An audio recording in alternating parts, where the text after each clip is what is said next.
Jan Suraaj party के संस्थापक और चर्चित चुनावी रणनीतिकार से नेता बने प्रशांत किशोर ने बिहार विधानसभा चुनाव में हार के बाद बड़ा बयान दिया है।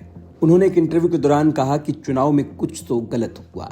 हालांकि उन्होंने ये भी स्वीकार किया कि उनके पास अभी इसके कोई पुख्ता सबूत नहीं है। पीके ने दावा किया कि मतदान के रुझान जमीन पर मिली प्रतिक्रिया से मेल नहीं खाते और चुनाव के आखिरी दिनों में एनडीए की तरफ से महिलाओं को 10-10 हजार रुपए बांटकर वोट प्रभावित किया गया। बिहार विधानसभा चुनाव में जनसुराज पार्टी को एक भी सीट नहीं मिली है, जिस पर प्रशांत किशोर ने पहली बार खुलकर अपनी बात रखी।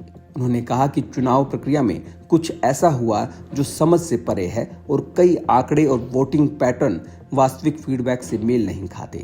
प्रशांत किशोर ने हार के कारण भी गिनाई। उन्होंने कहा कि पहला फैक्टर ये रहा कि चुनाव इतिहास में ऐसा पहली बार हुआ जब वोटिंग से ठीक पहले बड़ी संख्या में महिलाओं को पैसे भेजे गए। दूसरा, लालू फैक्टर भी असर कर गया।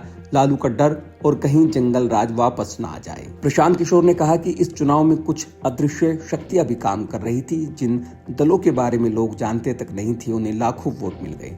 लोग मुझसे कह रहे हैं कि मैं ईवीएम की शिकायत करूं, लेकिन मेरे पास कोई सबूत नहीं है। बस इतना कह सकता हूं कि बहुत सी चीजें समझ में नहीं आती। प्राथमिक रूप से लगता है कि कुछ गलत हुआ है, पर क्या ये अभी नहीं कह सकता।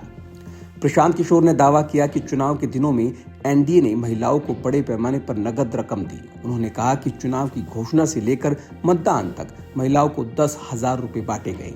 महिलाओं से कहा गया कि कुल 2 लाख रुपए मिलेंगे। ये पहली किश्त है। अगर वे नीतीश कुमार और एनडीए को वोट देंगी तो बाकी राशि मिलेगी। पीके के मुताबिक ये पैसे बांटने की प्रक्रिया ने मतदान को निर्णायक रूप से प्रभावित किया।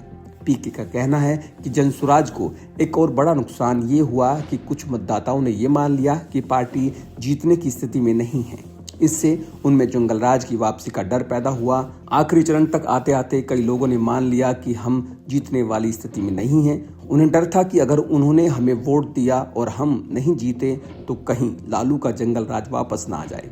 ये डर कई लोगों को हमसे दूर ले गया। चुनावी हार के बाद आलोचकों द्वारा राजनीतिक भविष्य पर सवाल उठने पर पीके ने तीखा जवाब दिया। उन्होंने कहा कि जो लोग आज मेरी राजनीतिक ऑब्चुरी लिख रही हैं, यही लोग पहले मेरी जीत पर ताली बजाते थे। अगर मैं सफल हुआ तो फिर वही लोग तालियां बजाएंगे। ये अपना काम कर रहे हैं और मैं अपना। सच तो ये है कि जो लोग मुझे क्रिटिसाइज करते हैं वही मेरे बारे में सबसे ज्यादा जिज्ञासु हैं। इसका मतलब ये है कि मैं अभी खत्म नहीं हुआ, अभी कहानी बाकी है। जनसुराज पार्टी ने इस चुनाव में 243 सीटों में से 238 सीटों पर उम्मीदवार उतारे थे, लेकिन पार्टी को एक भी सीट नहीं मिली। करीब 3.4% वोट शेयर मिले। ज्यादातर उम्मीदवारों की जमानत जब्त हो गई। पीके ने इसे क्रशिंग डिफीट बताया, लेकिन कहा कि जमीन पर उनकी कैंपेन को अच्छी प्रतिक्रिया मिली और इस हार की वजहों को लेकर वे गंभीर समीक्षा कर रहे हैं।